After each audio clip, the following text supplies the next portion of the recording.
பிறப்பதற்கு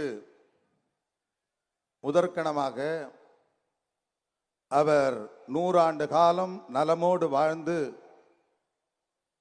தமிழை, இந்த மண்ணை, பண்பாட்டை, கலாச்சாரத்தை காப்பாற்றுகிற பணியில் தொடர வேண்டும் என்று விவசாயிகள் தொழிலாளர் கட்சியின் சார்பில் வாழ்த்துகிறேன்.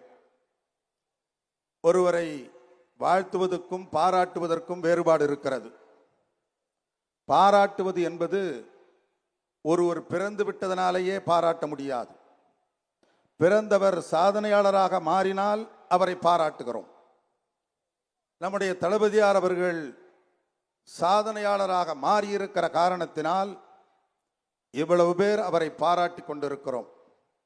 பொதுவாக நம்முடைய தலைவர் கலைஞர் அவர்கள்தான் அருமையான திட்டங்களை எண்ணி எண்ணி அறிமுகப்படுத்துவார். தமிழை காப்பதற்கு வீறு கொண்டு எழுந்திருப்பார். தமிழ் இனத்தை, பண்பாட்டை அது எந்த வகையில் படையெடுத்து வந்தாலும் அதை பாதுகாப்பதற்காக உயர்ந்து நிற்பார். ஆனால் இன்றைக்கு நம்முடைய தளபதி அவர்கள் தந்தையை மிஞ்சிய மகனாக, தாய் 8 அடி என்றால் குட்டி 16 அடி என்கிற வகையில் பாய்ச்சலில் பணியாற்றுகிற காரணத்தினால் அவரை பாராட்டுகிறோம். இன்றைக்கு அவர் கொண்டு வந்திருக்கிற ஆயிரக்கணக்கான திட்டங்கள், அதிலே 1, 2 மட்டும் நான் குறிப்பிட விரும்புகிறேன். காலை உணவு திட்டம் இன்றைக்கு கடல் கடந்து கனடா வரையில் சென்றிருக்கிறது. ஒவ்வொரு திட்டமும் இந்தியாவில் இருக்கிற எல்லா மாநிலங்களும் இன்றைக்கு பின்பற்றி கொண்டிருக்கிறது. மகளிருக்கு உரிமை தொகையை இங்கே இருந்தவர்கள் ஏளனம் பேசினார்கள். ஆனால் டெல்லியில் இன்றைக்கு அதை அறிமுகப்படுத்தி கொண்டிருக்கிறார்கள். இந்த காலை உணவு திட்டம், மக்கள் இல்லம் தேடி கல்வி, உயர்கல்வி படிக்கிற மாணவ மாணவிகளுக்கு மாதம் 1000 ரூபாய், இவையெல்லாம் அடுத்த தலைமுறையை அறிவு சார்ந்த தலைமுறையாக மாற்றக்கூடிய அற்புதமான திட்டம். ஒரு தலைமுறையை அறிவு சார்ந்த தலைமுறையாக மாற்றிவிட்டால் அதனுடைய வளர்ச்சியை, அந்த மண்ணினுடைய வளர்ச்சியை எவராலும் தடுக்க முடியாது என்கிற உயர்ந்த நோக்கத்தின் அடிப்படையில் அந்த திட்டங்களை இன்றைக்கு நம்முடைய முதலமைச்சர் கொண்டு வந்திருக்கிறார்கள். அதே போல பெண்களுடைய முன்னேற்றம் இல்லாமல், பங்களிப்பு இல்லாமல் எந்த சமூகமும் முன்னேற முடியாது என்ற காரணத்தினால்தான் 89லேயே மகளிருக்கு சுய உதவி திட்டத்தை கொண்டு வந்தவர் இன்றைக்கு இருக்கிற முதலமைச்சர்.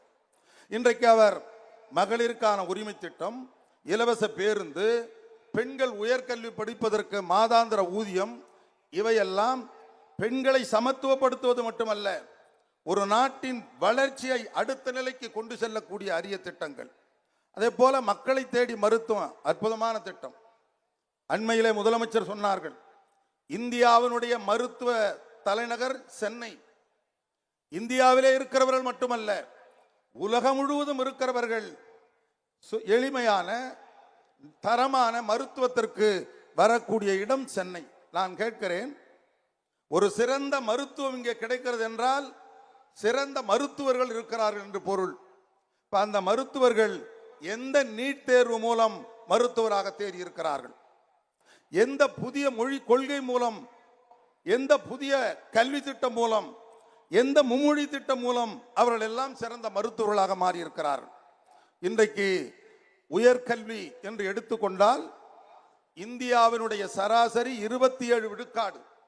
ஆனால் தமிழ்நாட்டில் இருக்கிற மாணவர்கள் உயர்கல்வி படித்த விகிதம் 56 விழுக்காடு. நான் கேட்கிறேன், இன்றைக்கு 56 எங்கே இருக்கிறது, 27 எங்கே இருக்கிறது? எந்த புதிய கல்விக் கொள்கை இந்த மாணவர்களை இந்த நிலைக்கு உயர்த்தியது? எந்த மும்மொழி கொள்கை இந்த அளவிற்கு உயர்த்தியது?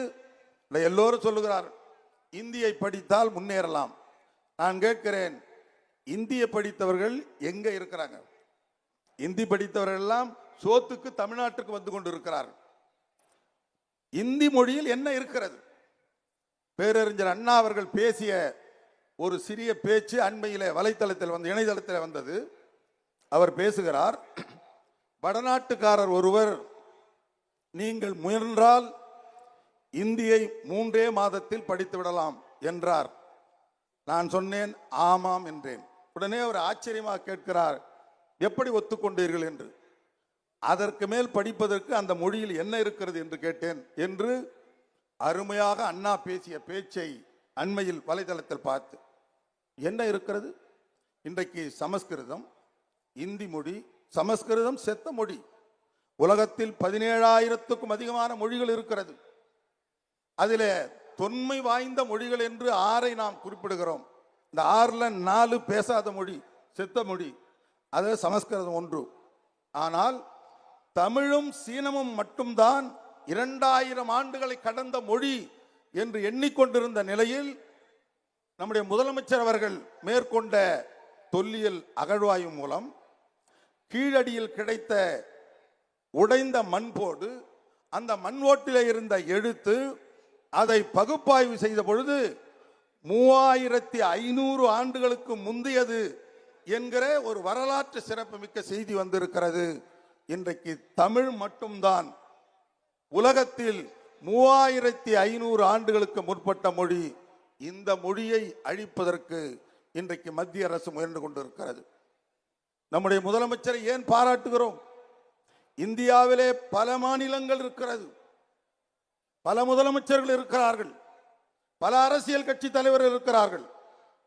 அது மொழி திணிப்பாக இருந்தாலும், சர்வாதிகார நடவடிக்கையாக இருந்தாலும், மாநில உரிமைகள் பறிக்கிற செயலாக இருந்தாலும், இப்படி எந்த வகையில் வந்தாலும் அதை எதிர்க்கக்கூடிய ஒரே ஆண்மகன் இந்தியாவில் யார் இருக்கிறார் என்றால் நம்முடைய முத்துவேல் கருணாநிதி தலைவர் ஸ்டாலின் மட்டும்தான் இன்றைக்கு துணிச்சலாக எதிர்த்து நிற்கிறார் என்பதால் அவரை இன்றைக்கு பாராட்டி கொண்டிருக்கிறோம். நான் இறுதியாக ஒன்றை சொல்லி முடிக்க விரும்புகிறேன். அண்மையில் நம்முடைய முதலமைச்சர் அவர்கள் இரும்பு பயன்பாட்டு காலத்தை உலகுக்கு அறிவித்திருக்கிறார்கள். தமிழ்நாட்டு அகழ்வாய்வில் கிடைக்கப்பட்டிருக்கிற அந்த இரும்பு பகுப்பாய்வு மூலம் மேற்கொள்ளப்பட்ட பொழுது 5300 ஆண்டுகளுக்கு முற்பட்டது என்கிற அந்த உண்மை வெளிவந்திருக்கிறது. அப்படியானால் 5300 ஆண்டுகளுக்கு முன்பு இரும்பு காலம் தமிழ்நாட்டில் இருந்து தொடங்கி இருக்கிறது என்று சொன்னால், இந்திய வரலாற்றை எழுதிய பேராசிரியர்களுக்கு இருந்த குறை, இந்தியாவினுடைய வரலாறு வைகை நதிக்கரையிலிருந்து எழுதியிருக்க வேண்டும். ஆனால் வேறு வழி இல்லாமல் நாங்கள் கங்கை நதிக்கரையிலிருந்து எழுதினோம் என்று வருத்தப்பட்டு கொண்டிருந்த அந்த பேராசிரியர்களுடைய வருத்தத்தை போக்கக்கூடிய வகையில் இந்தியாவினுடைய வரலாறு மட்டுமல்ல, உலகத்தினுடைய வரலாறு தமிழ்நாட்டில் இருந்து தொடங்கி இருக்கிறது, நாகரிக பண்பாடு தொடங்கி இருக்கிறது என்கிற அற்புதமான கருத்தை இந்த உலகிற்கு சொன்ன நீங்கள், இந்த உலகம் இருக்கிற வரையில் நீங்கள் புகழோடு இருப்பீர்கள். இந்த உலகம் இருக்கிற வரையில் உங்களை இந்த வரலாறு ஏந்தி கொள்ளும். உங்களுடைய புகழ் வளரட்டும், பணி தொடரட்டும். வாழ்த்துக்கள். நன்றி.